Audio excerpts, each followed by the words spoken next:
And welcome back to the Hot Lap. We are looking at Haas, the Haas launch, the first launch of Formula One 2024. It is officially launch season. The season kind of is, I always like to think, sort of semi-go at this point, but MoneyGram Haas, F1 team, this is their website. This is what the car looks like. I think it looks nice.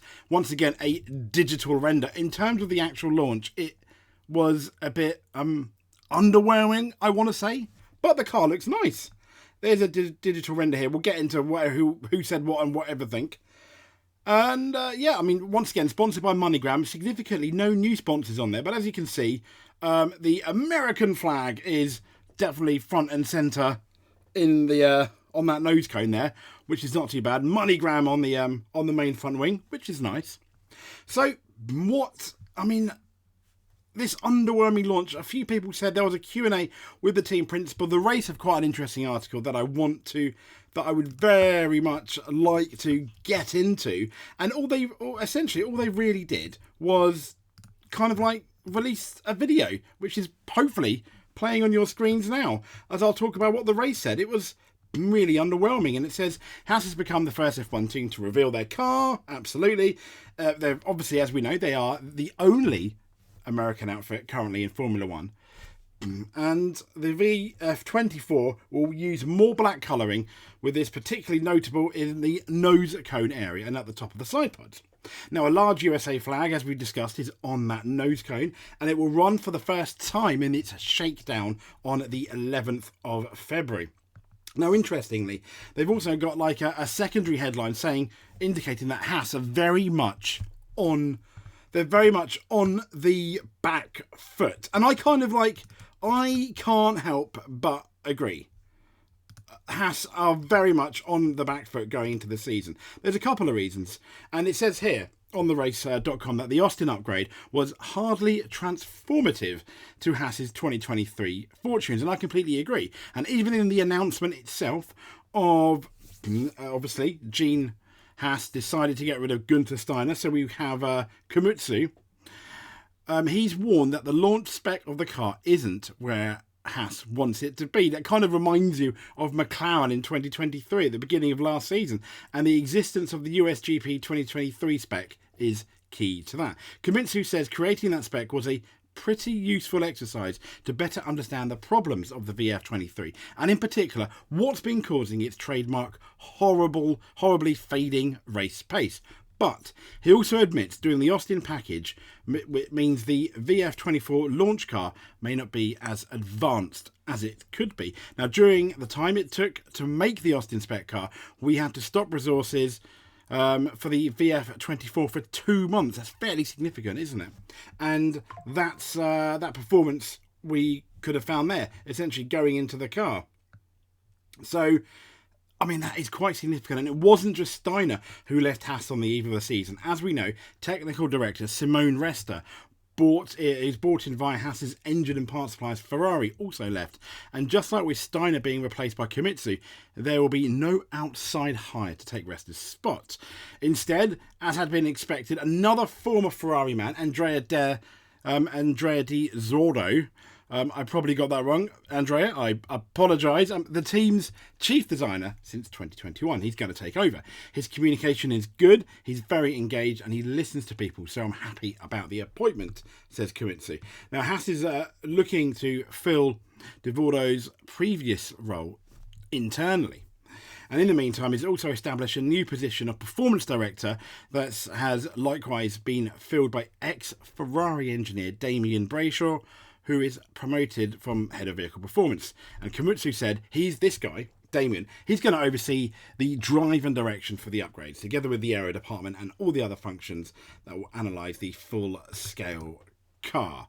But as we know, Haas, one of the issues with Haas is its reliance on the Ferrari parts. So, sort of, however good Ferrari are, is going to almost equate to how good, the potential of Haas is going to be. But what's interesting is motorsport.com have got an article about Haas being the Ferrari customer model is not the reason for their F1 struggles. That's according to boss Komitsu. He says the nature of his team's customer relationship with Ferrari is not the reason it has underperformed in Formula 1 in recent years, which I thought was interesting.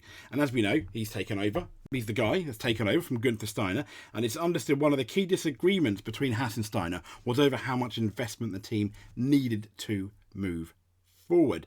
Now, while Steiner felt that it required extra cash if it was to take on competitors, Haas believed that a better route to success was making more of what it already has. And Komitsu is currently undertaking a review of the entire Haas operation as their new team boss.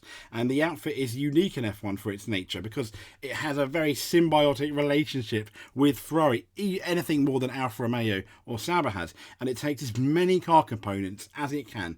And Komitsu does not feel this is an element in why it's not achieving all it wants. He said, for me, it's not more to do with working with Ferrari. It's more internally. We need to look at it first and how effective we do certain operations, he said.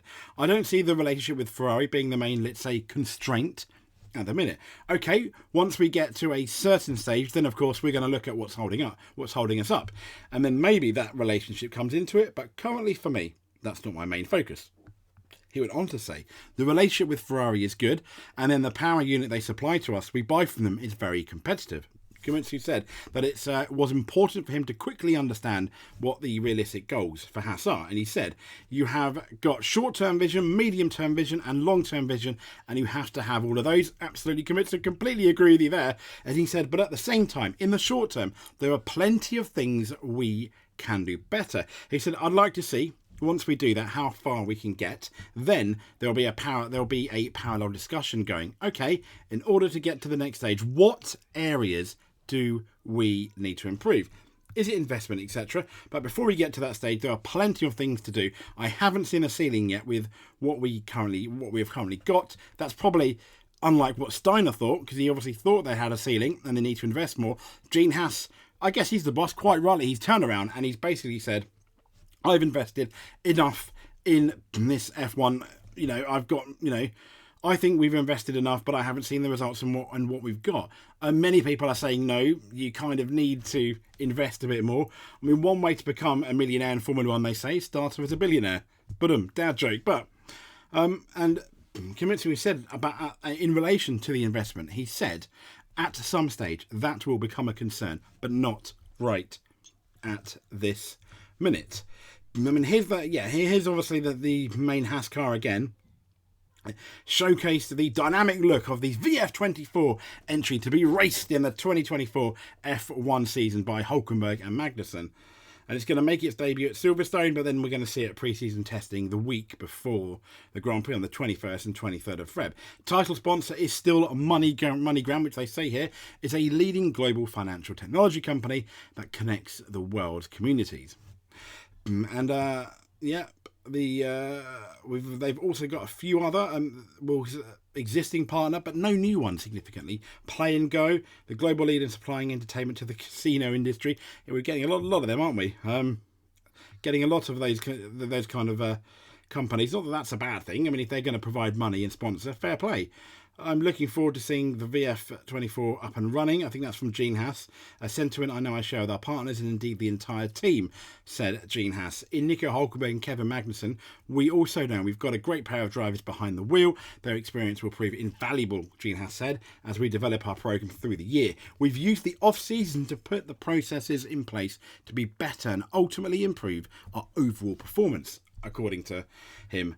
Let's hope so, but a lot of people have suggested this is going to be the slowest car on the grid. I guess there's going to have to be someone's going to have to finish last. And at the moment, I think with the way things are going, it will potentially either be Haas, Sauber, probably not Williams.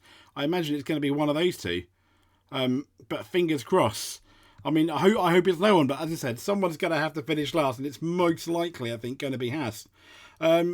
What's going to be interesting is this just going to be a holding pattern now for Haas though until the 2026 regulations? There's Komitsu. The digital renders of the team's entry. It's safe to say the concept for this design was founded within that revised package. In terms of physical, yeah, and there's a Q&A on the website there. What can he share about updates to team personnel? That's when he talks about obviously the new team, assuming the role of team principal in January hasn't impacted any preparation of the season ahead. He said it has, as it was announced on January 10th, and we're running our car for the first time on February the 11th, just over a month. That's a pretty short time frame. However, in terms of car build and preparation for the test, it wasn't a problem operationally.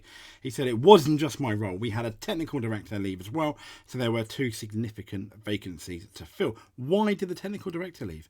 We formalised and communicated this structural change as soon as we could. The timing of this transition period was not ideal. However, I've been very impressed with the maturity of everyone's reaction. Okay, so I guess we'll see you at the Silverstone test. Hopefully that goes well for Haas. A really underwhelming launch, but to be fair to them, I do like the livery. It seems a bit cleaner than last year for some reason. A lot more black. That will be hiding that carbon fibre look that most of the cars will have been having in the 23 season and possibly the 2024 season. But there we go. That is the Haas launch. If you made it to the end, you're a star. You're a champion. If you like, subscribe, made it to the end, comment, do any of those too, you're a multiple world champion in our eyes, up there with Mr. Hamilton and Mr. Verstappen and Alonso. Anyway, stay tuned for more car launches. Speak to you soon.